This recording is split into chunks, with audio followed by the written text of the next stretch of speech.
Dr. Grady, you've told us a lot of times about dinosaurs, but were there any in the Ark? Why did they grow so big? Did they cohabit with humans? Were they dangerous? And how did they die out? A lot of questions, but let's try to cover them in a kind of broad spectrum. First of all, dinosaurs and their relatives. Now, remember, not all reptiles are dinosaurs, but the reptiles that swim in the water, the reptiles that fly through the air, were created on day 5.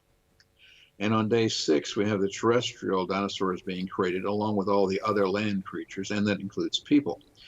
Now, I'd ask you to go to Genesis chapter 1, verses 29 and 30. Because there it says that God created all the creatures as vegetarians. And 20 years ago, even evolutionists at the highest level agreed that T-Rexes, velociraptors, oviraptors were in fact vegetarians. They were not meat eaters. Evolutionists deceive people. They say, well, sharp claws and sharp teeth means that a creature eats flesh. That is simply not true. Again, with Revelation, we produced a program that sharp teeth and sharp claws do not a meat eater make. Now, God created all the creatures as vegetarian to begin with, and therefore they were not dangerous, and they did live with Adam and Eve. We even have a book, When Dragons' Hearts Were Good, and it's a children's story about when dinosaurs cohabited with Adam and Eve in the Garden of Eden. Remember, the lion laid down with the lamb at the time of creation, and will again in Revelation, which points out what I was talking about earlier, that the effects of sin are going to be eradicated by sterilization in a judgment by fire. Now, at the time of the flood, God is the one who chose the animals to go on the ark, and there were certain qualifications. It had to live on dry land, and it had to breathe air through nostrils. Therefore, nothing of a marine nature was on the ark. There were no aquariums on the ark. But also, there were no insects that don't breathe through noses or nostrils. There were no amphibians. They like to be wet, and many of them don't breathe through nostrils either. So the only thing that had to be on the ark were those creatures that lived on the dry land through nostrils. And so we have the reptiles, the mammals that live on dry land. We had the birds, of course, and we had the 8 people. Now, with that in mind, then, there are many references to dinosaurs or their relatives after the flood. So God sent 1 pair of the unclean, 3.5 pairs of the clean. And reptiles are unclean biblically. And so there was 1 pair of each dinosaur kind. But remember that there's only about 50 to 55 kinds of dinosaurs. So that would require only about 100, 110 animals total. And the average size, most people don't realize, but there are many, many small dinosaurs. Often there were dinosaurs that were the size of a squirrel, the size of a chicken, the size of a house cat, and some even smaller than that. And so the average size dinosaur that we know of from being full grown, dying in the flood, buried as fossils, today is less than 5 foot long.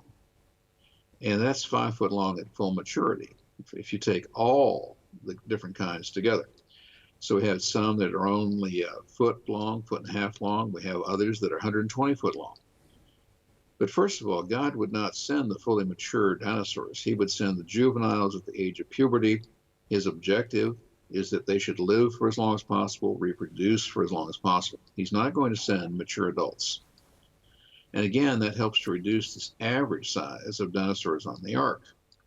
And so you're dealing with 100, 110 animals that would average probably in the areas of 2.5 foot long. No problem. And again, they are mentioned after the flood, coming out of the ark. First reference, of course, is always Behemoth in Job chapter 40, verse 15. And the description there is obviously that of a dinosaur. And you will notice in verse 15, God says, this creature eats grass like an ox. What was that reference again?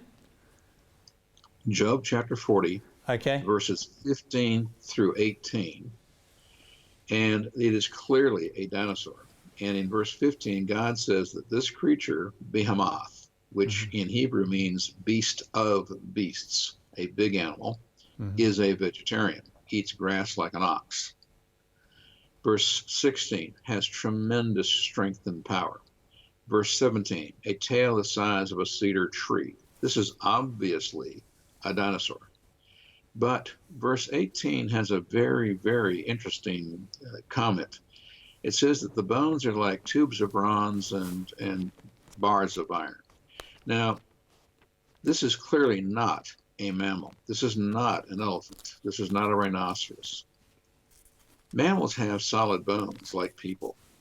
However, birds and reptiles have hollow bones. Their bones are tubes. And so this is an accurate, it's not a poetic statement. It's an accurate scientific comment that God is describing a very large reptile. Now, in other places, you'll find Leviathan 5 times in the scripture. That's a marine reptile of large size. You will find flying reptiles mentioned twice in Isaiah, for instance. Also, I'll point out Psalm 91, verse 13. Now, in some English translations, but also in the Russian translation, it talks about dragon. And dragon is just the ancient word for dinosaur. Right. So here we have many references to dinosaurs or their reptilian relatives that people associate with a dinosaur period being mentioned in the Bible. Now, in addition to that, many, many historians after the close of the Old Testament talk about dinosaurs and people being together. Herodotus talks about them. Flavius Josephus mentions them 2,000 years ago, the flying ones. We also find them, Marco Polo, various other things. Now, for instance, we can take a look even in the UK. There are many places. Now, St. George and the Dragon is not a mythological story. It's a real story. We have the Chronicles of Canterbury referring to dinosaurs fighting each other. We have other places. For instance, we have a cathedral up in the north of England that has the picture of a dinosaur. But we also find these all over the world. I mean, we find them in China. We find them in South America, Central America.